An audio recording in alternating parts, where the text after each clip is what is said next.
El multimillonario lo perdió todo hasta que su empleada doméstica le cambió la vida en segundos. ¿Y si el momento que te salvó la vida viniera de la persona en la que nunca te fijaste?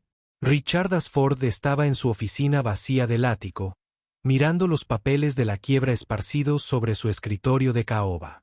42 años y todo lo que había construido se había esfumado. El imperio inmobiliario, los coches de lujo, el respeto de sus colegas, que ya no le devolvían las llamadas. Afuera, Manhattan brillaba bajo la luz del atardecer. Pero dentro, la oscuridad lo oprimía como un peso que no podía quitarse de encima. En el silencio, oyó el suave sonido de pasos en el pasillo. Ellen Martínez, su ama de llaves durante 7 años, seguía allí. Todos los demás habían abandonado el barco, pero ella seguía trabajando en silencio, como si nada hubiera cambiado. Apenas le había hablado, salvo por las educadas instrucciones, pero ella se quedó cuando sus amigos más cercanos desaparecieron. ¿Por qué? ¿Y qué podía entender ella de perder todo lo que creías que te definía? ¿Desde dónde me miras esta noche? Richard siempre había creído que el éxito se medía en números, precios de acciones, valores de propiedades, los ceros de su cuenta bancaria. Su padre le había enseñado que la riqueza era protección, que el dinero no solo compraba comodidad, sino respeto. Durante 20 años, había vivido según esa filosofía, convirtiendo Ashford Development en una empresa multimillonaria.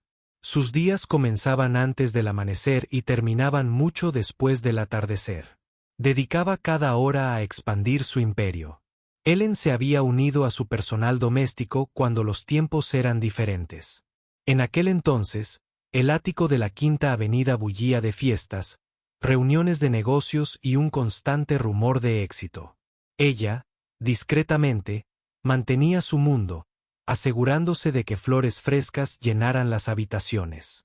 Sus comidas aparecían justo cuando las necesitaba, y cada superficie relucía sin que él tuviera que pensar en ello.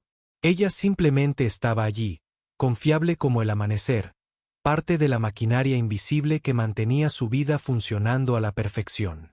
Pero Ellen veía cosas que otros pasaban por alto. Se dio cuenta de que cenaba solo todas las noches, a pesar de tener espacio suficiente para 50 personas. Lo observaba pasearse por una terraza a medianoche, con el teléfono pegado a la oreja, haciendo tratos que lo alejaban de cualquier cosa parecida a la paz. Cuando olvidó el cumpleaños de su madre 3 años seguidos, Ellen le había dejado discretamente el número de una floristería en su escritorio. Él nunca había reconocido un gesto, pero las flores fueron enviadas. El colapso financiero había llegado rápidamente. Una serie de malas inversiones, caídas del mercado y socios depredadores lo habían despojado de todo.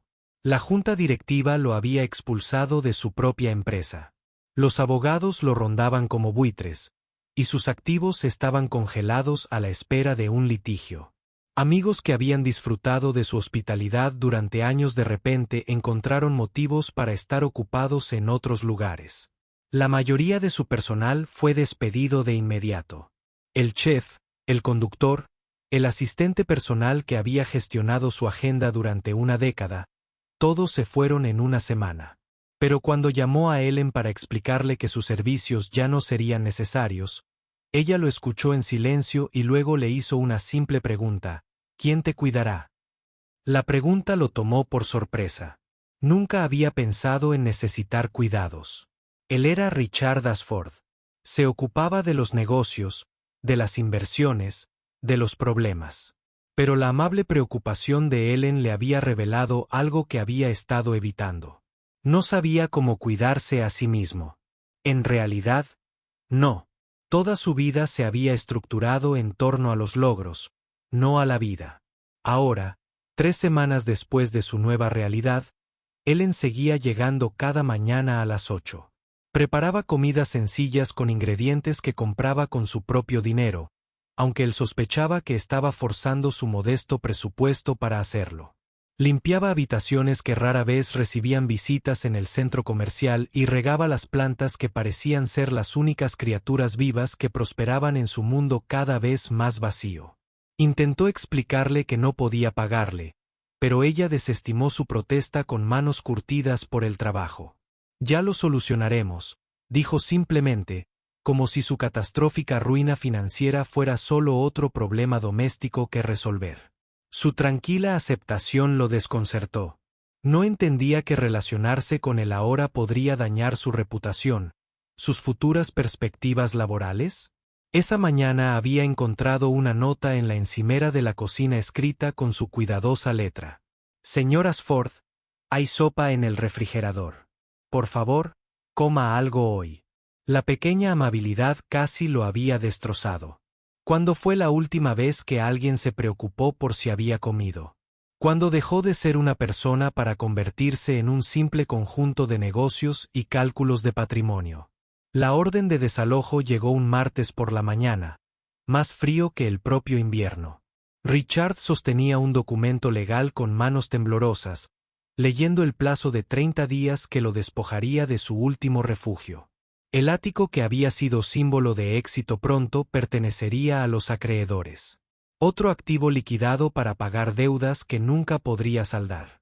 Ellen lo encontró sentado en el suelo de su sala, rodeado de cajas con sus pertenencias. No podía decidir cómo clasificar, conservar o vender, valioso o inservible. La categoría parecía insignificante cuando todo desaparecería de todos modos. Ella se arrodilló a su lado sin decir palabra, con una presencia firme y discreta. Solía pensar que era Matt, dijo, con la voz apenas por encima de un susurro. 20 años construyendo algo, y lo perdí todo en 6 meses. Mi padre se avergonzará de mí. La mano curtida de Ellen revisó una caja con las pertenencias de su padre con delicada eficiencia. Sacó un pequeño diario encuadernado en cuero, con las páginas amarillentas por el tiempo. «Háblame de tu padre», dijo en voz baja. Richard aceptó el diario, pasando los dedos por la desgastada portada. Venía de la nada. Trabajó en 3 empleos para pagarse la universidad. Fundó su primera empresa con dinero prestado y pura determinación. Solía decir que los pobres siguen siendo pobres porque no entienden cómo funciona el dinero. Las palabras se sentían amargas ahora, como acusaciones que se hacía a sí mismo. ¿Y qué decía de los ricos?, preguntó Ellen, mientras seguía ordenando objetos con la misma atención que le había dedicado a su casa durante años. La pregunta lo sorprendió. Nunca había considerado la otra mitad de la filosofía de su padre. No recuerdo que hablara de eso. Ellen sonrió, sacando una fotografía de Richard con su padre en su graduación universitaria. En la foto, el orgullo de su padre era inconfundible, con el brazo rodeando los hombros de su hijo. Ambos sonreían con la confianza de quienes creen que el futuro ofrece posibilidades ilimitadas. Tal vez sabía que ser rico era más fácil de entender que ser pobre. Tal vez intentaba resolver el problema más difícil. Sus palabras se asentaron en su pecho como semillas que encuentran tierra. Rich había estudiado la fotografía, viendo algo que antes no había visto. Su padre no estaba mirando a la cámara en ese momento. Miraba a su hijo, su expresión no estaba llena de ambición ni cálculo, sino de simple amor incondicional. Sigo pensando que le fallé, admitió Richard. Todo lo que construyó, todo lo que me enseñó sobre el éxito, y lo eché todo a perder. Ellen guardó silencio un largo rato, envolviendo cuidadosamente la fotografía en papel de seda. Mi abuela solía limpiar casas para familias adineradas, dijo finalmente.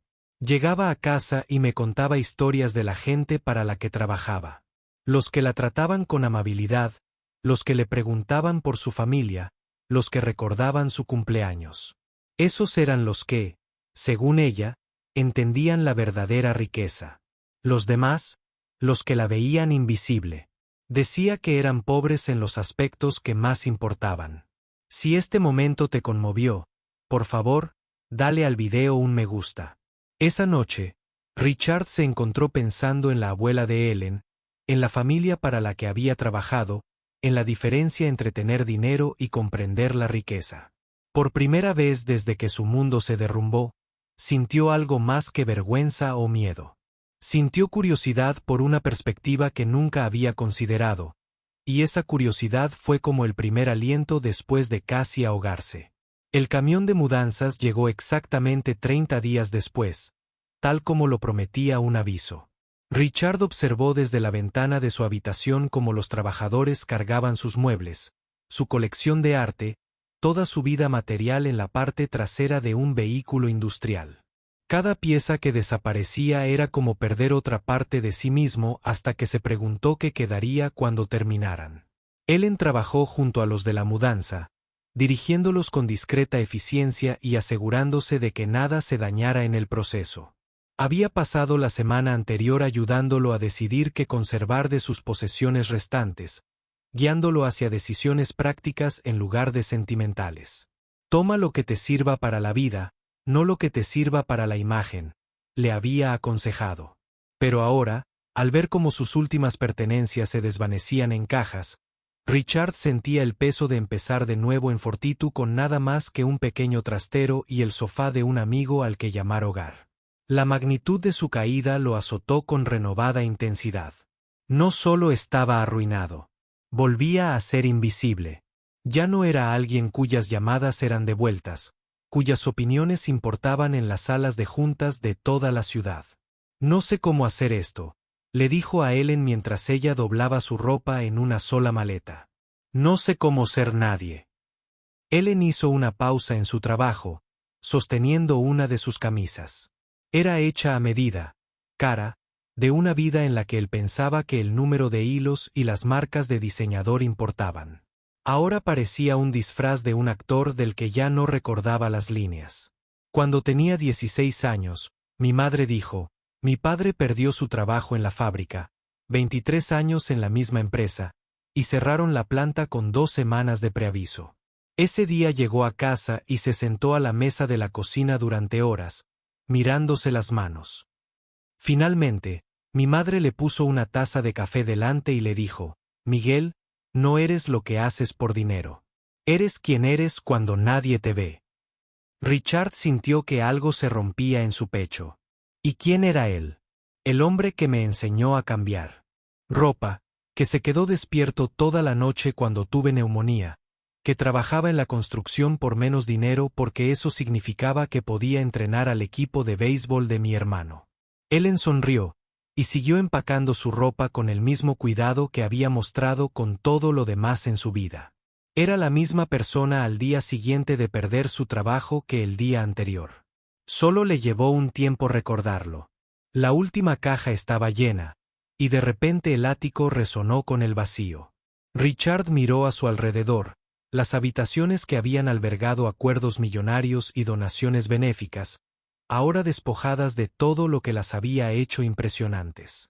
Pero Ellen seguía allí, su regalo llenando el espacio de una manera que los muebles caros nunca habían tenido. ¿Alguna vez te has enfrentado a algo así? Cuéntanoslo en los comentarios. ¿Qué pasa ahora?, preguntó. Y por primera vez, la pregunta no parecía un final. Se sentía como el comienzo de algo que aún no podía nombrar. Ellen le entregó las llaves para que regresara con el administrador del edificio. Ahora descubrirás quién es Richard cuando no intente ser otra persona. 3 meses después, Richard estaba en la cocina del centro comunitario, con las manos cubiertas de harina, mientras daba forma a la masa de pan bajo la paciente guía de Ellen. Ella le había sugerido que se ofreciera como voluntario en el programa de alimentos que ella había apoyado discretamente durante años. Y lo que había comenzado como una forma de llenar los días vacíos se había convertido en algo que esperaba con ansias cada mañana. Siente la masa, le indicó Ellen, observándolo trabajar. Te dice cuando está lista.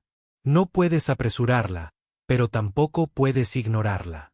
La metáfora no se le escapó. Richard había pasado su carrera apresurándolo todo, forzando tratos y apretando los plazos, tratando el tiempo como un enemigo a conquistar en lugar de un compañero en la creación. Pero el pan requería paciencia, atención y confianza en procesos que no podían acelerarse con dinero ni influencias a su alrededor. Otros voluntarios preparaban comidas para familias que enfrentaban su propia crisis. Richard había aprendido sus historias a lo largo de las semanas. Pérdidas de empleo, quiebras médicas, inseguridad en la vivienda, problemas que en su vida anterior habría descartado como una mala planificación, ahora parecían variaciones de su propia experiencia, solo que con detalles diferentes y números más pequeños. El señor Richard, llamado María, una niña de 7 años cuya madre la trajo al centro después de la escuela. Tiró de su delantal con las manos cubiertas de flores. ¿Nos lees hoy? Leerles a los niños se había convertido en su inesperada especialidad. Ellen había notado cómo los niños gravitaban hacia su voz, cómo parecían confiar en su tranquila presencia. Tienes un don con ellos, observó. Ven algo en ti que todavía estás aprendiendo a ver en ti mismo. Sin embargo, hoy se sintió diferente. Richard había recibido una llamada esa mañana. Un socio le ofrecía un puesto en una startup. No como director ejecutivo ni como propietario, sino como consultor, con salario fijo, beneficios y la oportunidad de reconstruir su identidad profesional. El Richard de antes habría aceptado de inmediato, ansioso por volver a la cima perdida. Pero mientras observaba a María organizar bloques en patrones elegantes, mientras sentía la satisfacción de la masa de pan al tocar sus manos, mientras veía a Ellen sonreír al encontrarse sus miradas al otro lado de la cocina, se dio cuenta de que algo había cambiado radicalmente en su interior. La oferta representaba todo lo que creía haber deseado recuperar. Estatus, ingresos, una tarjeta de presentación que inspiraba respeto. Pero también significaba dejar este lugar, esta gente, esta versión de sí mismo que había emergido de las cenizas de su vida anterior. El Richard que lo había perdido todo había descubierto algo que el multimillonario nunca poseyó. La capacidad de ser útil en lugar de importante, de ser valorado por lo que daba en lugar de por lo que poseía. Ellen, dijo esa noche mientras limpiaban la cocina juntos. Necesito decirte algo. Ella lo escuchó mientras le describía la oferta de trabajo, con expresión pensativa, pero sin sorpresa. Cuando terminó, ella guardó silencio un largo rato, limpiando las encimeras con el mismo metódico cuidado de siempre. Si te ha gustado esta historia, suscríbete a nuestro canal para ver más historias conmovedoras. ¿Qué te dice tu corazón?, preguntó finalmente. Era una pregunta tan simple, pero lo detuvo por completo. Se había dedicado a escuchar análisis de mercado, proyecciones de beneficios y asesores estratégicos. Pero, ¿cuándo había sido la última vez que le había pedido consejo a su corazón? ¿Cuándo había sido la última vez que confió en lo que sentía en lugar de en lo que creía que debía sentir? La respuesta le llegó tan clara como la voz de Ellen. Estaba exactamente donde pertenecía. Richard llamó a la startup a la mañana siguiente y rechazó cortésmente la oferta. En cambio, usó sus conexiones restantes para conseguir una pequeña subvención que permitirá al centro comunitario ampliar su programa de alimentos. No fue un gran gesto como el que él mismo habría hecho para obtener beneficios fiscales y reconocimiento público, pero fue algo real, algo que pondría comida en las mesas y esperanza en los corazones. Ellen lo encontró esa tarde en la pequeña oficina del centro, trabajando en... Obtuvo hojas de cálculo con la misma intensidad que antes dedicaba a adquisiciones millonarias. Ella le ofreció una taza de café a su lado, el mismo gesto que había hecho miles de veces en su ático. Pero, de alguna manera, ahora se sentía completamente diferente. ¿Sabes?, dijo, acomodándose en la silla frente a él. En todos los años que trabajé en tu casa, nunca te vi tan concentrado en nada. Richard levantó la vista de los números y se dio cuenta de que tenía razón. El trabajo se sentía significativo de una manera que sus logros corporativos nunca lo habían sido. Cada dólar que ahorraba significaba que más familias podían alimentarse. Más niños podían tener espacios seguros después de la escuela. Más personas podían encontrar comunidad cuando más la necesitaban. Sigo pensando en lo que dijiste de tu abuela, le dijo. En la familia para la que trabajaba, que entendía la verdadera riqueza. Creo que finalmente estoy empezando a entender lo que eso significa. Ellen sonrió como siempre, cálidamente, sin juzgar, con una paciencia que lo había acompañado en sus momentos más oscuros. Le habría gustado, dijo, el tú en el que te conviertes. Esa noche, estaban juntos en la sala principal del centro comunitario, observando a las familias cenar en largas mesas. Los niños reían con las tareas mientras sus padres encontraban un respiro de las dificultades del día. Vecinos mayores se sentaban junto a madres jóvenes, compartiendo historias y consejos. Era una escena que Richard había visto alguna vez desde la distancia, si es que la notaba. María corrió hacia él con un dibujo que había hecho, una figura de palitos con la etiqueta Señor Richard junto a otra figura con la etiqueta Señorita Ellen, ambos rodeados de corazones y flores. Esto es por ayudar a mi mamá, dijo, poniendo el papel en sus manos. El sencillo regalo lo impactó con una fuerza inesperada. En su vida anterior, había recibido premios y reconocimientos, su foto en revistas de negocios y su nombre en los cimientos de edificios. Pero ninguno de esos honores le había parecido tan significativo como el dibujo a crayón de un niño, hecho con pura gratitud. Ellen lo observó estudiar la obra de arte. Sus ojos brillaban de comprensión. Esto es lo que mi abuela quiso decir, dijo en voz baja. Hay gente que tiene dinero. Hay gente que tiene riqueza. Los afortunados aprenden la diferencia. Richard dobló el dibujo con cuidado y lo guardó en su billetera, justo donde solía llevar sus tarjetas de visita y tarjetas de crédito platino. Le recordaría a diario que el verdadero éxito no se trataba de construir imperios. Se trataba de tender puentes entre corazones, de crear espacios donde la gente pudiera encontrar dignidad y esperanza. Mientras caminaban juntos a casa por las calles de la ciudad, Richard se dio cuenta de que no era el mismo hombre que lo perdió todo hacía 9 meses. Ese hombre se había obsesionado con tener más. Este hombre se sentía realizado al ser suficiente. Y sabía que esa transformación valía más que cualquier fortuna que hubiera poseído o perdido. Si te gustó esta historia, recuerda darle a me gusta, dejar un comentario con tu opinión y suscribirte para leer más historias conmovedoras. Gracias por acompañarnos en este viaje de descubrimiento y segundas oportunidades.